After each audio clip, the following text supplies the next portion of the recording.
अस्सलाम वालेकुम नाजरीन, मैं हूं आपका होस्ट इजहार अली अब्बासी और आप मेरा स्पोर्ट्स यूट्यूब चैनल देख रहे हैं इजहार राय।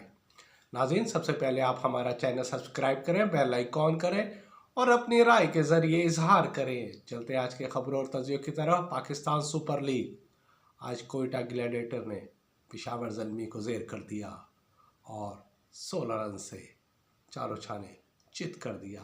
कोयटा ग्लैडिएटर ने पहले खेलते हुए 5 विकेटों के नुकसान पर 206 रन बनाए।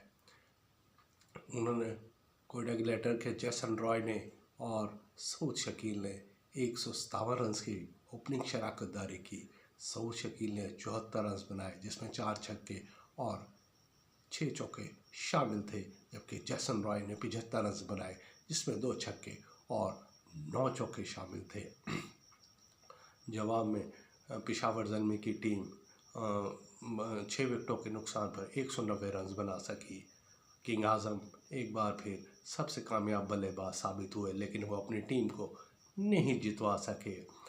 बाबर आजम ने 68 रन बनाए, जिसमें 4 छक्के और 4 चौके शामिल थे।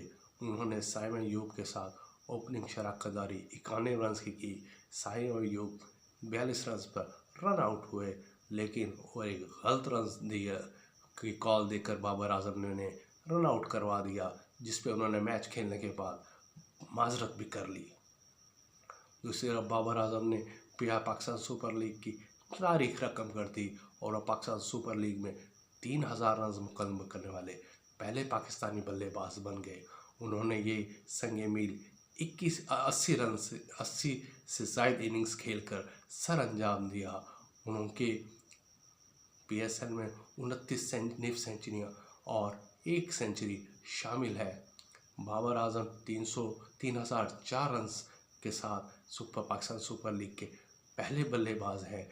फ़खर जमान 2381 रन पर दूसरे नंबर पर हैं। शुएब मलिक 2082 रन बनाकर तीसरे नंबर पर है।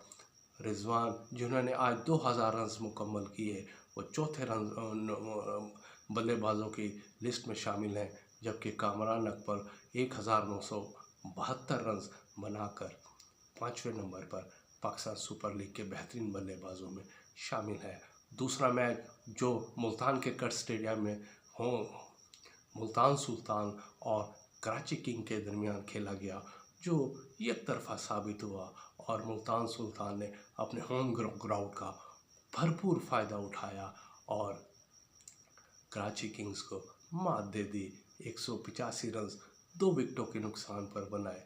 जवाब में कराची किंग 8 विकेटों पर 130 रन बनाकर आउट हो गई। मुल्तान सुल्तान के रेज़ा हेड ने 79 रन बनाए और उनकी इनिंग्स में 3 छक्के और 7 चौके शामिल थे। डेविड मिलान ने 41 गेंदों पर 52 रन की इनिंग्स खेली।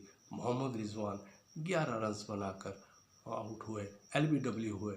उन्होंने रिव्यू लिया, लेकिन वो फिर भी नाकाम रहे और पवेलियन को लौट आए। कराची किंग के शुएब मलिक ने आज अपने T20 कैरियर की 83वीं सेंचुरी बनाई और वो 50 रन बनाने के बाद अगले ही गेंद पर आउट हो गए।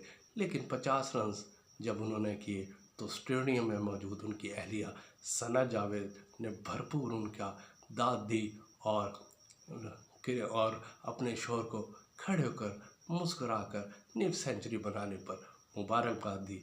मैच हारने के बाद जब उनसे पूछा गया कि शुएब मलिक की टीम क्यों हारी, तो उन्होंने बड़ा मासूमा सा जवाब दिया कि 50 रन तो बना लिए उन्होंने, उनकी टीम मैच हार गई।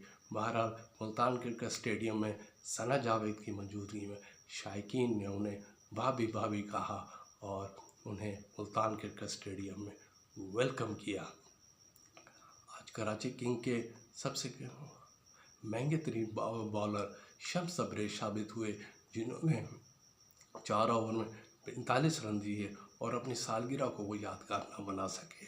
आज उनकी सालगिरह थी और होटल में उनके खिलाड़ियों ने आज उन्हें सरप्राइज़ दिया। उनके कमरे में गए और हैप्पी बर्थडे कहा और साथ केक भी काटा और मुबारकबाद भी दी। आज राजकोट टेस्ट में बेन स्टोक अपना करियर का 100वां टेस्ट में इबरतनाक शिकस्त से दो चार हुए और भारत ने आज अपने टेस्ट तारीख की सबसे हैवी मार्जिन से फतेह कामयाबी हासिल की। राजकोट टेस्ट भारत ने 434 रन से जीत लिया। बेन स्टोक जो आज अपना 100वां टेस्ट खेल रहे थे सिर्फ 15 रन बनाकर आउट हुए और अपने 100वें टेस्ट में उन्हें इबरतनाक शिकस्त हुई। भारत ने टेस्ट कैरियर की 434 रन बेहतरीन हैवी मार्जिन से कामयाबी हासिल की। इससे पहले न्यूजीलैंड के खिलाफ 2021 में 374 रन पर कामयाबी हासिल की। 2015 में साउथ अफ्रीका के खिलाफ 337 रन की कामयाबी हासिल की। इसके अलावा 2016 में न्यूजीलैंड के खिलाफ 321 रन से भारत टीम ने टेस्ट मैच जीता, जबकि 2008 में ऑस्ट्रेलिया के खिलाफ 320 रन पे के साथ टेस्ट में कामयाबी हासिल की।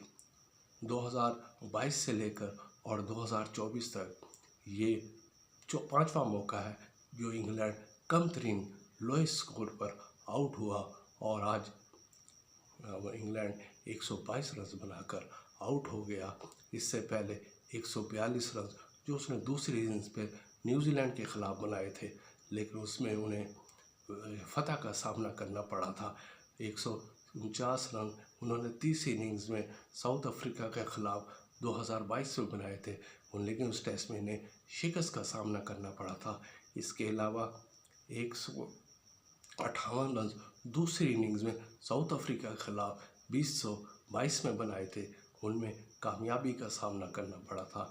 इसके अलावा 165 रन उन्होंने पहली इनिंग्स में साउथ अफ्रीका के खिलाफ 2022 में बनाए थे, लेकिन यहाँ इन्हें नाकामी का सामना करना पड़ा और आज भारत के खिलाफ 434 रन से हैवी मार्जिन के साथ शिकस्त का सामना करना पड़ा। भारतीय क्रिकेट टीम के ऑलराउंडर रविंद्र जडेजा ने 7 खिलाड़ियों को आउट किया, 7 उन्होंने सेंचुरी बनाई और मैच के बेहतरीन खिलाड़ी करार पाए। और आखिरी खबर ये है कि मोहम्मद हफीज़ ने लाहौर कलंदर के फास्ट बॉलर हारिस रऊफ को फर्स्ट क्लास मैच और डोमेस्टिक क्रिकेट लीग खेलने का मशवरा दे दिया। ये थी आज की खबरें। अपना ख्याल रखिएगा। अल्लाह हाफिज़।